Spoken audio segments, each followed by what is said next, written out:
হ্যাঁ মনা, আনছি, দাঁড়া। এই নাও মনা, খাও। তুমি নিয়ে আসো খাবার। হ্যাঁ আনছি।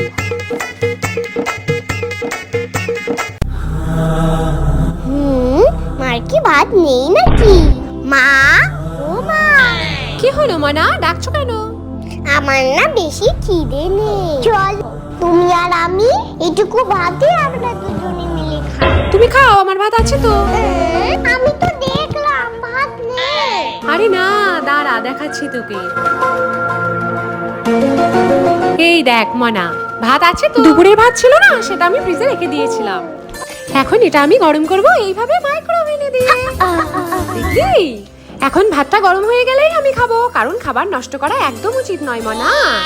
ঠিক বলেছো, কত কষ্ট করে চাষিরা খাবার বানায়। তাই তো, তুমি এখন খেতে থাকো, আমি আমার খাবারটা নিয়ে আসি, ঠিক আছে?